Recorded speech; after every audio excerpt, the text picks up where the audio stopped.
भागलपुर जिले के अलीगंज महेशपुर राजकीय आदर्श मध्य विद्यालय में स्कूली बच्चों के अभिभावकों ने स्कूल का घेराव कर दिया। अभिभावकों का आरोप है कि स्कूल में सही समय पर शिक्षक नहीं आते और बच्चों को शिक्षक के द्वारा पढ़ाया भी नहीं जाता। इतना ही नहीं, जो शिक्षक स्कूल आते भी नहीं हैं, उनकी भी हाजिरी बना दी जाती है। अभिभावकों ने हेडमास्टर पर आरोप लगाते हुए कहा कि हेडमास्टर आते नहीं है और हेडमास्टर की पत्नी आकर हेडमास्टर की कुर्सी पर बैठ जाती है। हेडमास्टर की पत्नी स्कूल में शिक्षक भी नहीं है, इसके बावजूद हर दिन हेडमास्टर की पत्नी स्कूल आती है। स्कूल के कमरे में बेंच डेस्क है, लेकिन बच्चे को दरी पर बैठाकर पढ़ाई कराया जाता है। इस पूरे मामले पर जब स्कूल सचिव से पूछा गया तो उन्होंने कहा कि स्कूल संबंधित जो भी टेंडर का कागजात होता है उस पर हमारा साइन करवा दिया जाता है। सवालों के घेरे में हेडमास्टर के साथ स्कूल सचिव भी है, क्योंकि जब टेंडर की प्रक्रिया आरंभ ही नहीं होती तो सचिव के द्वारा किस तरह के पेपर पर हेडमास्टर द्वारा साइन कराया जा रहा है। मामला क्या है? मामला है कि ये प्रधानाचार्य 2013 में ज्वाइन किए हैं आदर्श मध्य विद्यालय महेशपुर में। इन्होंने आज तक कोई विकास कार्य नहीं किया। 2013 के बाद 2014 में इन्होंने प्रभार लिया, आज तक कोई भी विकास कार्य नहीं किया हमारे स्कूल में। हम 1 साल से इनको कहते रह गए कि सर चोरी हो रहा है, सर दीवार को जुड़वाइए, दीजिए करिए वो करिए, ये एक ही शब्द बोलते थे, कोई भी फंड नहीं है। तो हम लोग ग्रामीण सब मिल के एक दिन मीटिंग किए। मीटिंग करके हम लोग एप्लीकेशन वहाँ डीओ के ऑफिस में दिए, तो वहाँ से स्पष्टीकरण का इन लोग का निर्देश आया था। इन लोग चाहे दिए नहीं दिए, वहाँ से जांच टीम की दो पदाधिकारी यहाँ पे आए थे, वो लोग जांच करके ले गए। और इन्होंने आज कैशबुक सभी ग्रामीण के सामने 15 दिन का समय लिया था, सभी दिनों का समय लिया था, जिसमें वार्ड पार्षद भी हमारे प्रेजेंट थे। तो वार्ड पार्षद के सामने इन्होंने कहा कि हम 15 दिन का समय लेते हैं, आपको हम कैशबुक, पासबुक, SOI, प्रभात पुस्तिका और बैंक का स्टेटमेंट सारा कुछ दिखाएंगे। लेकिन इन्होंने आज कुछ भी नहीं दिखाया और जनता का यहाँ पे घेराव किया गया। जनता यहाँ पे आई, जनता ने चारों तरफ से इसको पूछा, लेकिन इन्होंने स्पष्ट कहा मेरे पास कुछ भी नहीं है। अच्छा, इससे पहले भी एक रिपोर्ट यहाँ कवर किया गया था और रिपोर्ट में बहुत सारी कमियां भी देख चुकी थी। उसके बाद क्या फर्क पड़ा है? कोई फर्क नहीं पड़ा है। बच्चे से पूछ लिया जाए, बस हम जिस टाइम आते हैं मास्टर या दूसरा क्लास चला गया, बाकी फिर वही स्थिति हो जाती है स्कूल की। यहाँ पे मास्टर की भी कमी रहती है। मास्टर आता है, अटेंडेंस पर आता है, घर भाग जाता है। गार्जियन से भी पूछ लिया जाए। अच्छा, क्या नाम हुआ आपका? मेरा नाम पम्मी है। आज स्कूल में क्या मामला हुआ, किस चीज को लेकर मामला हुआ? स्कूल में जो मामला हुआ है कि कहा गया बने कि खिड़की जो है वो है बने टूटा हुआ है, आप सर इसको जब तक बनवाइए। तो हम 4 खिड़की जो है कंप्लीट किए हैं, 2 रूम देख भी सकते हैं आप लोग, ठीक है। तो 2 रूम कंप्लीट हो गया, तो इससे कम से कम इतना तो हुआ कि 2 या 3 क्लास जो है ठीक हो गया मेरा। अब इधर जो जितना भी टूटा हुआ है खिड़की सब, हाँ तो बोलिए, तो खिड़की सब जब भेज दिया गया है वो तो हम बना नहीं सकते हैं। इसमें था कि मैंने थोड़ा सा लगा, मैंने जो भी तो उतना पैसा मैंने। अच्छा, यहाँ पे आपकी पत्नी का क्या रोल है? हाँ, जो आपकी पत्नी यहाँ पे आके बैठती है, ग्रामीणों का कहना है कि डेली आकर के आपके बगल में बैठती है और जो सवाल आप नहीं दे सकते हैं वो आपकी पत्नी देती है। गलत बात। ये कहाँ तक सच है?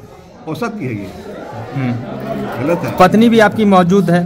अरे अभी दवा दिखाई आपके। अच्छा, आपके बच्चे का क्या रोल? आपके बच्चियां यहाँ पर बच्चे हैं, बच्चियां हैं, वो दवाई हमने देखा, ठीक है, और बच्चियां आपकी यहाँ पे आकर के वीडियो बना रही है और सारे को दिखा रही है।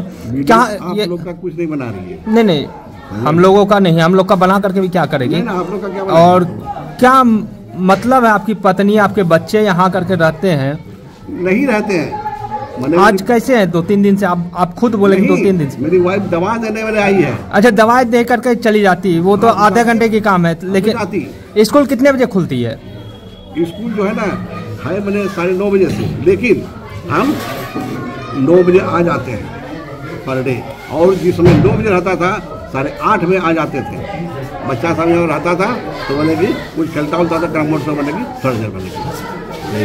अच्छा, यहाँ पत्नी और बच्चे का सवाल हो गया। यहाँ सचिव जो आपके बगल में, ये सचिव जो बैठी हुई है, सचिव का क्या रोल है? सचिव तो बोलती ना हम पढ़े हैं ना लिखे हैं, वो रंग पेंट का क्या कार्य होता है हमसे खाली सिग्नेचर करवा लेते हैं, हम कुछ नहीं जानते। ये कहाँ तक सत्य है? आप जो सिग्नेचर करते हैं तो क्या मैंने आप नहीं जानते रंग पेंट हो रहा है? वही तो रंग पेंट का ये बारे में बोलते हैं और हम साइन कर देते हैं। क्या आपको मालूम चलता है कि ये रंग पेंट का ही काम हो रहा है? नहीं, हाँ? सब जो बोलते हैं वही नहीं। उसी में काम होता है, पैसा वही आता है 100%। मैंने उसमें पैसा जो आ रहा है अभी कि जैसे मुझे 75,000 टका आया 1 साल का, ठीक है।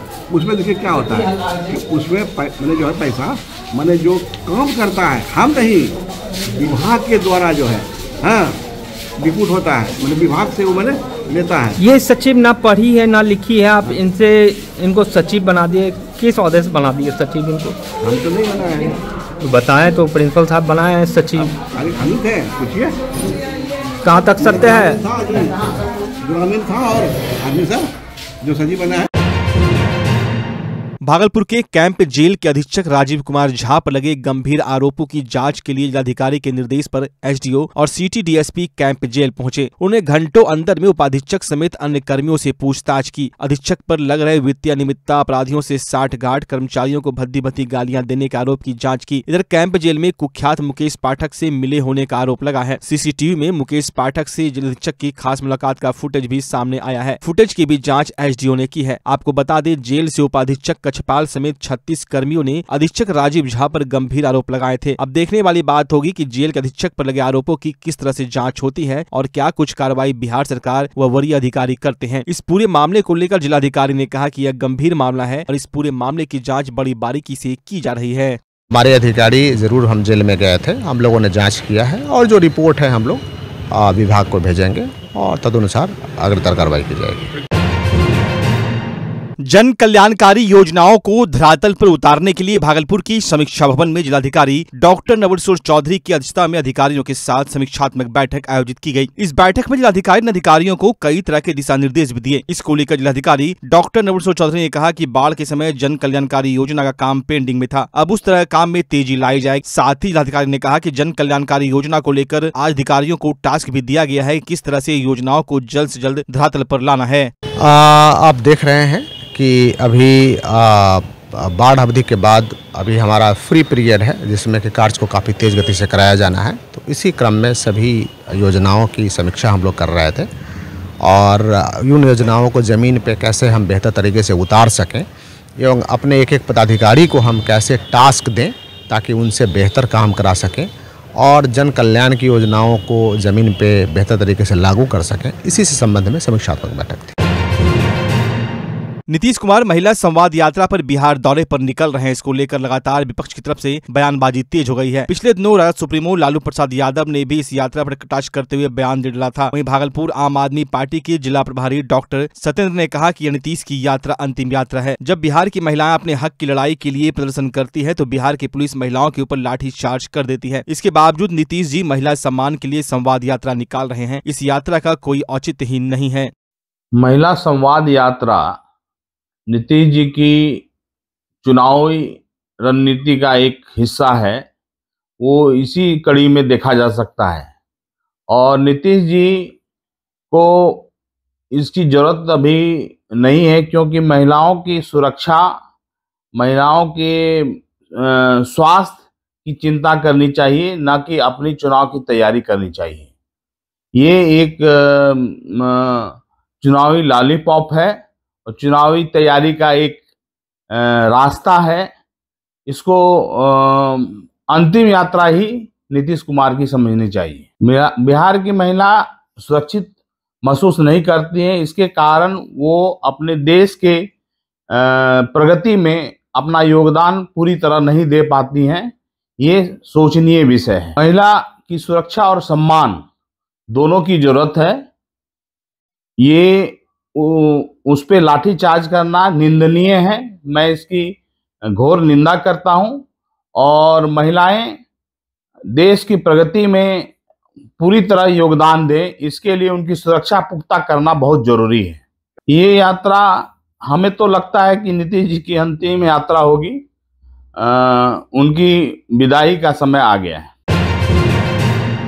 साल के आखिरी 14 दिसंबर को आयोजित होने वाली राष्ट्रीय लोक अदालत को लेकर डालसा की ओर से लगातार जागरूकता अभियान चलाया जा रहा है। इसको लेकर कोर्ट परिसर में जागरूकता रैली की शुरुआत की गई। जिला एवं सत्र न्यायाधीश जिला विधिक सेवा प्राधिकार के अध्यक्ष राजेश नारायण सेवक पांडे ने हरी झंडी दिखाकर जागरूकता रैली को कोर्ट परिसर से रवाना किया। यह शुक्रवार तक भागलपुर जिला के विभिन्न इलाकों में घूमकर लोगों को राष्ट्रीय लोक अदालत के फायदों के बारे में जानकारी देगा। साथ ही अधिक से अधिक सुलहनीय मामलों का निष्पादन कराने को लेकर लोगों को राष्ट्रीय लोक अदालत में हिस्सा लेने के लिए लोगों को जागरूक करेगा। इस अवसर पर डालसा के पैनल अधिवक्ताओं की ओर से जागरूकता को लेकर बाइक रैली निकाली गई। रैली को रवाना करने के दौरान डालसा अध्यक्ष, सचिव, न्यायिक पदाधिकारी सहित पैनल अधिवक्ता सहित पारा विधि स्वयंसेवक आदि लोग मौजूद थे। प्रधान जिला एवं सत्र न्यायाधीश RNS पांडे ने बताया कि जागरूकता रैली को विभिन्न क्षेत्रों में भ्रमण करवाकर आम जन को जागरूक करने का प्रयास किया जा रहा है। भागलपुर सदर में 18 तो नौगछिया में 4 और कहलगांव में 3 बेंच गठित कर 14 दिसंबर को आयोजित राष्ट्रीय लोक अदालत को लेकर डालसा सचिव की ओर से विस्तृत जानकारी दी गई है। जिला एवं सत्र न्यायाधीश जिला विधिक सेवा प्राधिकार के अध्यक्ष राजेश नारायण सेवक पांडे ने बताया कि राष्ट्रीय लोक अदालत में बैंक से जुड़े वाद, बीमा वाद, आपराधिक सुलहनीय मामले, श्रम से जुड़े वाद, वैवाहिक वाद, विद्युत और अन्य सुलहनीय वाद 2 पक्षों की आपसी सहमति से उक्त बेंचों पर निष्पादित किया जाएगा।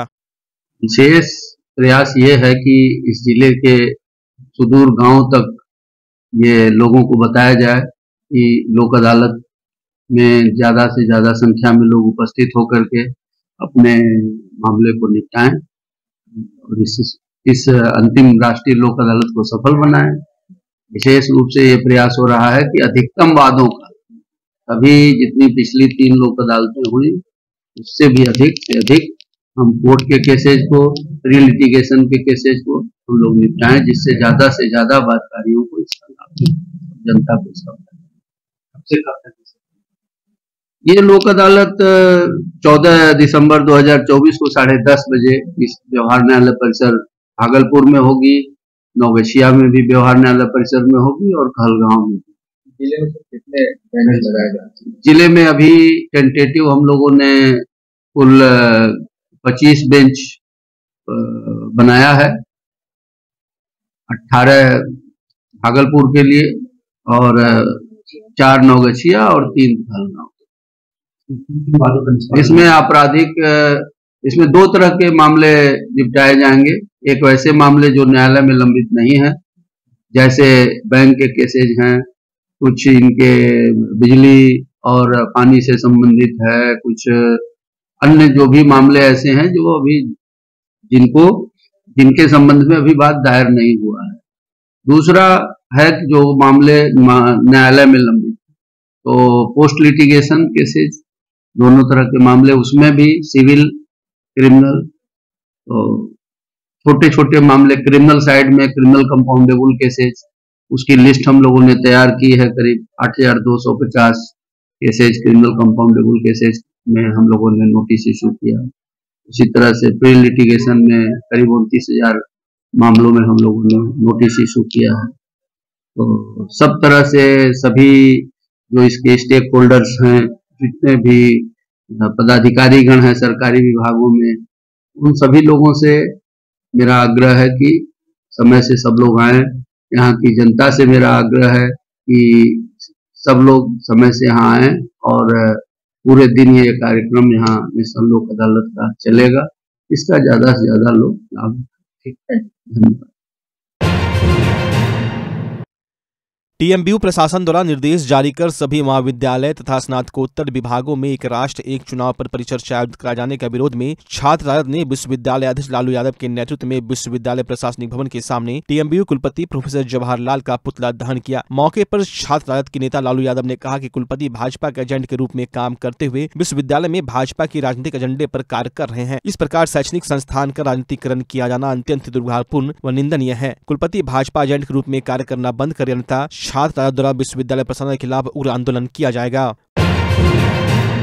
सुल्तानगंज प्रखंड के मिरहट्टी गांव में गांव के दबंगों के द्वारा हथियार दिखाकर फसल लूट लेने का मामले का खुलासा हुआ है। इस मामले में मिरहट्टी गांव के रहने वाले राजीव कुमार शाह ने बताया कि जो जमीन विवाद को लेकर अजय कुमार के द्वारा थाना लिखित आवेदन देकर झूठे आरोप में फंसाने की साजिश रची है, वो जमीन हमारी पुश्तैनी है। जो हमारी दादी के द्वारा 1 एकड़ 78 डिसमिल जमीन अजय कुमार के पिता गोविंद मंडल को बेचा गया, जिसका केबाला लिखा गया है। बाकी हमारी जमीन 1.25 बीघा हमारे परिवार का है, जो हम अपने जमीन पर खेत जोत कर फसल लगा रहे हैं। जो झूठे बयान अजय कुमार के द्वारा देकर गलत वीडियो दिखाकर और हथियार का भय दिखाकर जमीन दबंगों का कब्जा करने का मामला करते हुए फंसाने की साजिश रची जा रही है। जबकि इस जमीन के विवाद होने पर सुल्तानगंज थाना में शनिवार को जनता दरबार में दोनों पक्षों को बुलाकर बातचीत और कागजात देकर हमारे पक्ष में फैसला देते हुए जमीन पर खेत जोतने को कहा गया। तभी हम अपने जमीन पर खेत जोतने और विपक्षी पार्टी द्वारा विरोध करने पर राजीव कुमार द्वारा पुलिस की 112 की गाड़ी बुलाकर कागजात दिखाने और अपनी जमीन पर काम करने को कहा गया, तभी जमीन पर कार्य किया जा रहा है। लेकिन विपक्षी पार्टी बार बार झूठे केस में फंसाने एवं जान से मारने की धमकी देकर जमीन हड़पने का प्रयास कर रही है। वहीं पुलिस पूरी घटना को लेकर छानबीन में जुटी हुई है।